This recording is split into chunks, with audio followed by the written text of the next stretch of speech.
아, 네.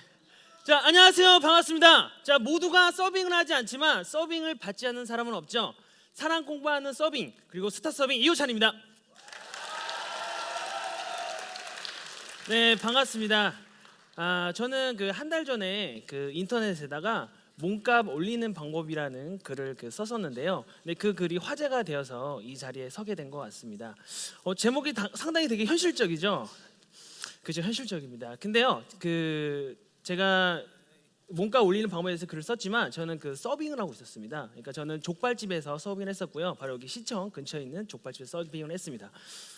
처음에는 저는 하루 일당 7만 원을 받으면서 파출보로 일을 했었습니다. 그리고 한 6개월 정도 시간이 지나자 저는 임직원분들을 제외하고 가장 많은 급여를 받는 사람 중에 한 명이 되었습니다. 그리고 사장님께서 저한테 편히 쉬라면서 그 아파트를 이렇게 빌려주시기도 하셨고요. 그리고 나중에는 그 가게 바로 앞에다가 어떤 사무실이 있었는데 거기다 제 방을 이렇게 꾸며서 저를 거기서 이제 지낼 수 있도록 이렇게 도와주시기도 하셨습니다. 또 그것뿐만이 아니라 제가 또 운동을 좋아하니까 운동도 열심히 하라면서 1,000만 원 상당의 어떤 그 호텔 피트니스권을 이렇게 끊어주시기도 하셨어요. 그리고 그 외부적으로는요, 대기업에서 두 군데에서 제가 받는 급여의 2배로 고정 급여를 주고 또 인센티브를 또 주겠다고 했었고요. 그리고 그 외에도 많은 그 업체에서 많은 러브콜을 받아왔습니다. 그래서 그런 것 때문에 제가 좀 화제가 되었던 것 같아요. 하지만 그 글에는요, 그런 이 부분만 제외하고 나머지는 사실 어떠한 사실에 대해서 이야기하고자 했었습니다. 그래서 저는 오늘 이 자리에 나온 이유는요, 그 사실과 그 비밀에 대해서 같이 공유하고 소통하고자 나왔습니다. 저는 현재 28살입니다.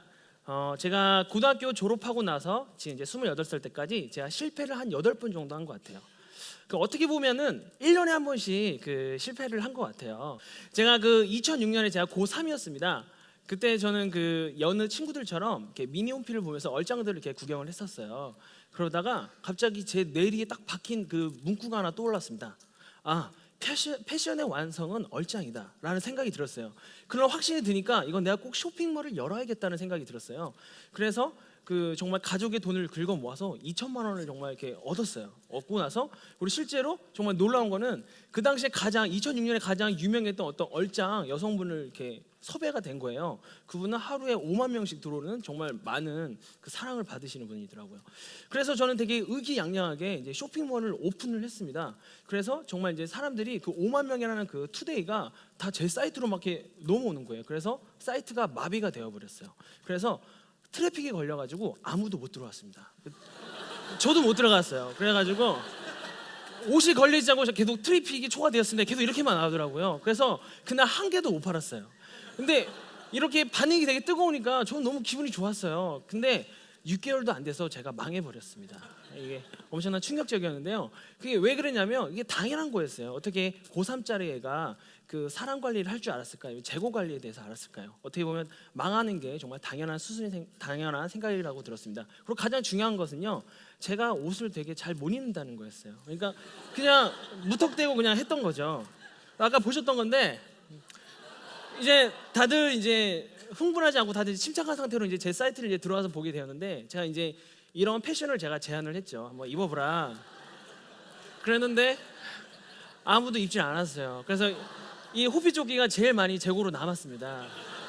하지만 저도 입지는 않았어요. 뭔지 느낌을 알 것 같았거든요.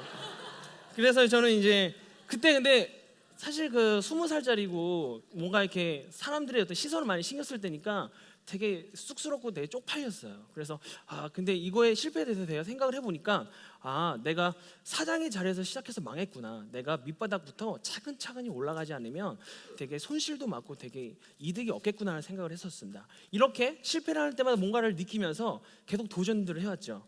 그래서 자전거 전국 여행, 그다음에 음악, 그리고 세계 여행, 길거리 김밥 장사, 그리고 호주 워킹 홀리데이, 그리고 재수생도 했었고요. 그리고 재수생도 했었습니다. 공부하기 어려웠어요. 그래서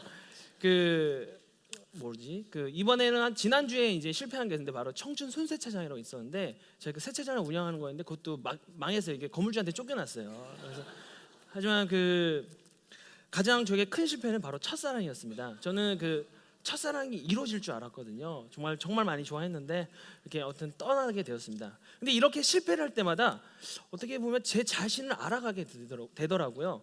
그러니까 실패를 한 번씩 겪을 때마다 그때 나오는 저의 어떤 성격과 그리고 저의 장점과 어떤 단점에 대해서 어떤 제 3자의 입장에서 아니면 솔직하게 대면할 수 있는 기회가 있더라고요. 그렇게 하다 보니까 제가 좋아하는 게 무엇인지도 알게 되었고요. 또 제가 좋아하면서 잘할 수 있는 게 뭔지를 알게 되었습니다. 그리고 제가 이렇게 실패를 많이 했지만 성공을 했다고 말할 수 있는 이유는 저는 이 실패를 통해서 가장 큰 발견을 했거든요. 그게 바로 저의 삶의 목적이라는 것을 찾게 되었습니다. 저는 이 삶의 목적을 갖고 서빙을 하기 시작했습니다. 이렇게 해서 이제 제가 족발집에 이제 입사를 하게 되었어요. 근데 제가 이제 처음에 입사를 했을 때 적응에 대해서 많이 경계를 했습니다. 그 전까지는 제가 어떠한 데에 들어가면 그 사람으로부터 또 일로부터 그 적응을 하려고 하고 뭐 이렇게 적응하기에 되게 바빴던 것 같아요. 마음이 급했던 거죠. 그리고 적응이 끝나면 융화되려고 했습니다. 하지만 융화가 전부가 아니라는 생각이 들었어요. 그래서 앞으로는 내가 적응을 하고 다시 어떠한 변화를 주자는 생각을 했었습니다. 변화를 주고 또 다시 적응이 되면 또 다른 변화를 주는 사람이 되고 싶었어요. 그래서 이제 저희 족발집은 맛도 있고 되게 청결도 되게 좋았습니다. 그래서 지금도 손님들이 1시간, 2시간씩 줄 서서 기다릴 만큼 정말 손님들이 되게 좋아하세요. 그런데 제 눈에는 뭔가 친절이 되게 부족해 보였어요. 그래서 이 친절을 내가 한번 채워봐야겠다는 생각을 했습니다. 근데 그 친절이라는 게 저만 친절하다고 해서 그 가게가 친절한 게 아니거든요. 같이 일하시는 동료분들도 친해야 되니까 친절해야 되니까 같이 친절하고자 저만의 변화가 아니라 모두의 변화를 이루고자 했었습니다. 그래서 제가 처음에 시도했던 게 바로 언어였습니다. 언어를 이게 왜 생각을 했냐면요, 제가 호주 워킹홀리데이 했을 때 막노동을 한 적이 있었어요. 근데 그때 느꼈던 게 내가 있는 이 공간 안에는 부정적인 단어와 긍정적인 단어들이 막 이렇게 날아다니는구나라는 생각이 들었어요. 그때는 부정적인 단어가 엄청 많았습니다. 막 이렇게 뭐라고 말씀하시기도 하시고요. 가끔은 뺨도 맞은 적도 있었고 정강이를 차인 적도 있었어요. 그러다 보니까 제가 몸도 마음도 지치더라고요. 그만 맞고 싶었어요. 그래서 이제 내가 이제 가게에서 이제 들어왔으니까 이번에 긍정적인 단어로만 채우자고 생각을 했습니다. 그래서 저는 이제 무언가를 시킬 때마다 저는 긍정적으로 반응을 했습니다. 효찬아, 저기 있는 맥주 갖고 와라. 자신 있습니다. 효찬아, 저기 걸레질 좀 다시 해야 될 것 같아. 좋아요. 자, 지금 바깥에 손님이 지금 누가 토를 했습니다. 자, 누가 치실까? 제가 치우고 싶습니다. 꼭 경험하고 싶습니다. 저 시켜주세요. 이렇게 저는 0.5초도 생각하지 않고 시키는 것만 있으면 좋습니다, 좋아요, 남자는 힘 이러면서 저는 다 제가 하려고 했던 것 같아요. 일 욕심이 되게 많았던 것처럼 보인 것입니다. 그리고 이제 제가 이런 멘트를 모아서 이제 제가 이런 말들을 모아서 이제 멘트로 정형화를 시키기로 했어요. 그래서 물을 갖다 드릴 때도 자, 맑고 깨끗한 물 나왔습니다. 자, 약수물 나왔어요. 자, 청정수 나왔습니다. 자, 웅진코에 이런 말 하면 안 되겠죠? 자, 이런 것도 했고요. 그리고 크리스마스 때에는 제가 비빔국수를 팔았는데 크리스마스는 이렇게 얘기를 했습니다. 자, 오늘 밤 집에 가지 마시고 사랑하는 여자친구 지켜주세요. 그리고 크리스마스 선물로 비빔국수 5,000원. 그리고 또 회사원분들이 많으실 때는요, 자, 오늘 하루 수고했다며 자기 자신에게 선물하세요. 비빔국수 5,000원. 이렇게 이야기도 했었습니다. 그러니까 정말 힐링이 되니까 다들 이제 국수를 드시더라고요. 나 정말 오늘 수고 많았어 하면서 국수를 이렇게 드시더라고요. 근데 이렇게 이제 멘트를 만들다 보니까 또 한 가지 좋은 점이 있는데, 제가 이제 서빙을 하는 게 되게 몸이 힘들 때가 있잖아요. 그럴 때는 이 멘트에 제가 의지를 합니다. 그러니까 제 말에는 그 습관처럼 돼 있지만은 이게 긍정적이기 때문에 저는 이제 손님들한테 이렇게 유머를 던지죠. 그러면 그 손님이 그거를 듣고 되게 재밌게 응수를 하시거나 되게 칭찬을 하십니다. 그럼 저는 되게 기분이 좋잖아요. 그럼 그 기분을 가진 상태에서 다시 다른 테이블 손님한테 전달을 합니다. 근데 계속 그게 순환이 되다 보니까 되게 그 가게 분위기가 정말 되게 밝아지더라고요. 그렇게 이제 서로 손님들이랑 감정 교류를 하다 보니까 제가 어느 날 그 빨간 무생채를 들고 가다가 손님 청바지에 이렇게 떨어뜨렸어요. 저는 되게 깜짝 놀랐죠. 근데 손님이 야, 너 정말 장난꾸러기구나 이렇게 하면서 오히려 저를 되게 위로를 해주시더라고요. 근데 저는 되게 느낌이 되게 좋았어요. 이게 바로 감동이구나. 그래서 나도 해야겠다 이런 생각이 들어서 이제 그 손님들이 가끔 술을 드시다 많이 취하시면 소주 잔을 깨트리거나 이렇게 소주병을 깨트리세요. 그때 제가 그 어깨를 딱 치면서 자, 인생사가 다 소주잔과도 같아요. 깨질 때도 있는 거죠. 자, 기죽지 마시고 당당하게 드세요. 사이다 서비스 드리겠습니다. 이렇게 해드릴 때도 있어요. 그러니까 손님들이 되게 더 기분이 좋아하시더라고요. 네, 그러니까 손님들은 그러니까 이렇게 서로 교류를 하다 보면은 이게 실수도 눈 감아주시는 게 손님이고 또 저 또한 손님들 되게 예쁘게 바라볼 수 있는 것 같습니다. 두 번째로 하자고 생각했던 거는 바로 예쁨을 받자는 생각이었습니다. 그 왜 보면 아기 엄마가 아기를 이렇게 웃겨주기 위해서 막 이렇게 재밌는 표정도 짓고 되게 제스처를 취하시잖아요. 그때 웃는 아기도 예쁘지만 그걸 하고 있는 엄마도 저는 되게 예쁘다는 생각이 들더라고요. 그래서 나도 이모님들한테 아니면 주방사한테 예쁨을 받아서 그 이모님들 마음에 예쁜 마음이 더 깃들길 바랬어요. 그래서 저는 달렸습니다.